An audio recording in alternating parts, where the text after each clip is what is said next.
Good morning readers. I, Harish Budu, warmly welcome you to my channel. Learn as much as possible from my handwritten articles. This 1st February 2021 opinion paper. Abolition of slavery. The slaves were abused and tortured, and 186 years later, their descendants are exploited by their leaders. Painful truth. Chinese, Muslim and Hindu religious leaders had helped but not church. 1. It is a very important and emotional day, today. In our history, this 1st February is a public holiday. It is in honor of the great contributions of the African slaves. It is a soul-searching and conscience-stricken day. That because they had suffered too much at the hands of their masters, who in turn were blessed by the then powerful Catholic Church. Anyway, we now invite all of you to think of our ancestors and learn a lesson or two from their hard lives of tears and pain and suffering.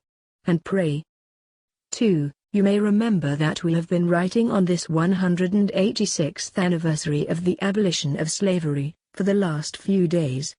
And since our first 2nd of February 2011 Facebook article, we have expressed our deeply held strong views plus raised the alarm, many times.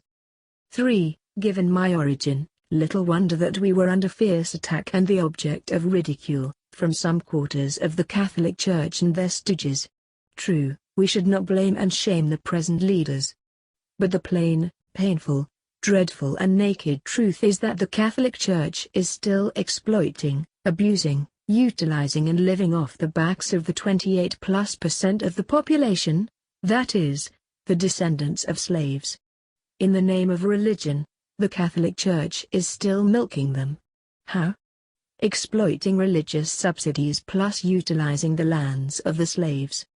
4. But the worst enemies of the descendants of slaves are their own political leaders. Since the 1960s, they have misused, abused, manipulated, imposed on and made capital of the Creole community.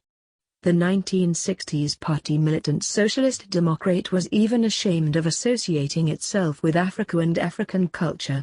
Creoles were convinced to be with France and French culture.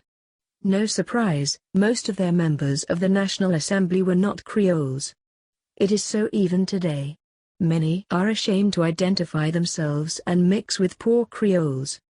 5. That said, we have already provided some practical, immediate, short and long-term solutions to help the disadvantaged and still exploited Creole community. First one is the training of 5,000 fully committed leaders every year. Second is to ask the Catholic Church to invest in and train 200 leaders every year. There should be symbolic lawyers, teachers, engineers, doctors, scientists, accountants, industrialists, planters, etc. They will inspire others in their midst. Third one is to produce local intellectuals, open clubs, schools, etc., in each region. Go for computer education. Fourth one is that the best ones should be recruited and promoted. We stop here today. We will continue later. Truth will hurt. 6. The Catholic Church should learn from Chinese, Muslim and Hindu religious leaders. They invested in the education of their people. They did not abuse. To be continued. Keep reading, keep learning. Like and subscribe for more thrilling articles. Thank you for watching.